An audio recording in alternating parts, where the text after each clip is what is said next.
Most people are not living their dreams because of fear, ladies and gentlemen. Fear, limited vision, and lack of self-esteem is what keep most people doing things they don't want to do. The same reason that people stay in relationships where they're abused or they're unhappy or it's unfulfilling, they can't see themselves beyond that relationship. They can't see themselves enjoying life without that person. They think that this is all that they can do. The same reason that people get stuck at a certain level in life. They can't see things being better for them. And they think that this is it and this is all they deserve. This is all they've ever seen. It's been passed on to them. And they think that this is it for them. Oh, no. I was looking what Dr. Blanton, Smiley Blanton, who is a colleague of Dr. Norman Vincent Peale, what he said about fear. He said, fear is the most subtle and destructive of all human diseases. Ladies and gentlemen, fear kills dreams. Fear kills hope. Fear put people in the hospital. Fear can age you. Fear, ladies and gentlemen, can hold you back from doing something that you know within yourself that you're capable of doing, but it will paralyze you. And it seems like you're in a hypnotic spell. And I ask you a question, what is the benefit? What's the benefit of allowing fear to hold you back? What's the benefit of giving up on yourself? Of not stepping out on life and taking life on? What is the benefit for you? What's the plus in that? It's one of the things I had to ask myself. So I didn't want to make any mistakes. I wanted everybody to like me. I wanted to be perfect the first time I did something. It's not going to happen. You're going to make some mistakes. You're going to hurt some folks' feelings. You're going to create some enemies whenever you decide that you want to begin to take life on.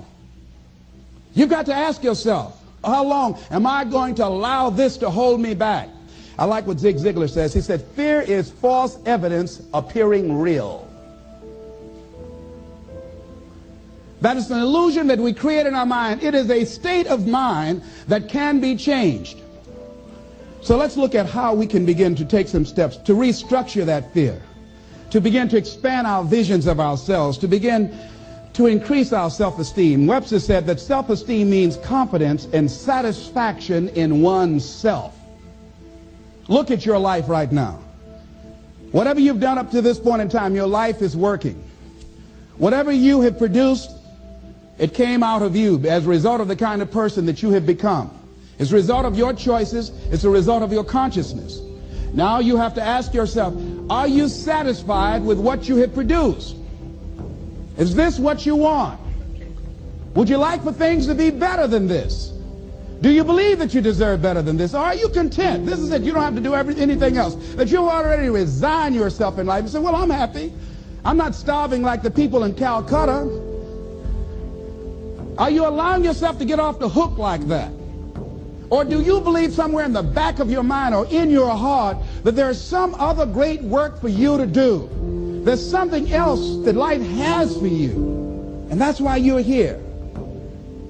How do we handle this fear factor? How do we increase our self-esteem? You have to begin to fortify yourself. How do we do that? I believe that you have to begin to consciously monitor your inner conversation and start talking to yourself. Start building yourself up. Sometimes the only good things you will hear about you are the things that you say to you. So I'm saying learn to be your own booster. Start building yourself up. Start encouraging yourself. Start saying, I can do this. I can make this happen. When I started thinking about becoming a speaker, I said, yes, I can do this. I can make this happen. When I start trying to convince myself I can be a businessman after flopping and failing and losing thousands of dollars and feeling stupid and dumb and having people take advantage of me because of what I didn't know, I had to talk to myself because people were saying to me that I was dumb. And somewhere in the back of my mind, I was saying, you're right. Look at what I've done.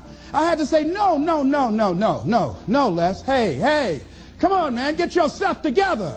You can handle this. You just haven't figured it out yet. It's all right. This is your training period. This is the tuition you have to pay for what you don't know. You can do this. Other people have done it. It doesn't take an Einstein. Get you some people that can teach you some stuff that you don't know. Get you some people that have done it successfully and learn from them. Take some seminars, workshops, read some books on how to manage a business. Change the way you see yourself and begin to tend to the personal details. Understand that nobody's going to take care of your business better than you. And when I start changing that kind of mindset of beating myself up because of my mistakes and start looking at the possibility of my doing better, of my making the adjustment that would enable me to do what I want to do successfully, things begin to change. And I say, stop beating up on yourself. You do it. I know you do it. I've done it. It's a natural inclination for us to put ourselves down. See, we are born negative, I think, in a negative consciousness because we live in a negative world. Here's some other things, ladies and gentlemen. Begin to guard your mind against negative programming, like turn off the television. Don't watch the news. So you've got to guard the kinds of things that you put in your mind. See, if you don't program your mind will be programmed, because human beings are goal-oriented. That's why we die of broken hearts early. That's why we're running through life to early graves. We're going through life, ladies and gentlemen, and I think that Henry David Thoreau said that most men live in quiet desperation. Most of us go through life running scared. So we created this in our minds, false evidence appearing real. We made it real in our minds.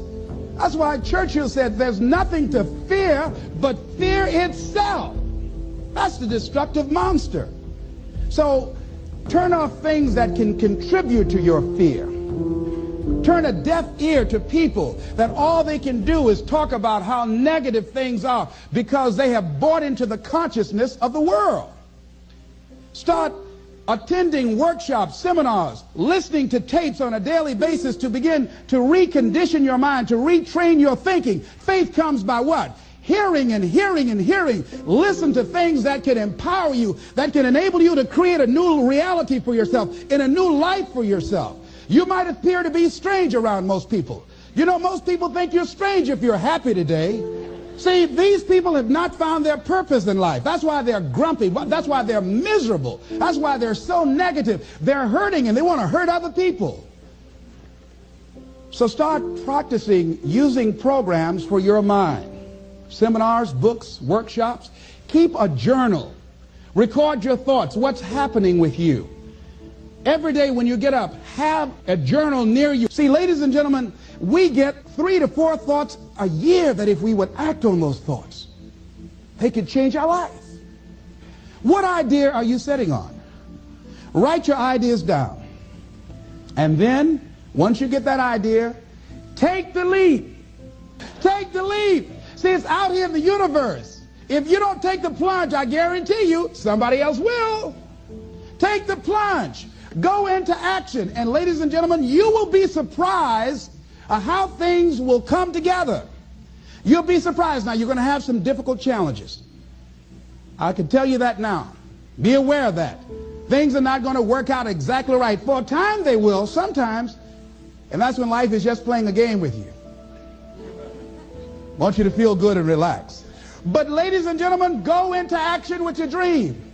And don't avoid where the fights are. Get in the midst of the fight.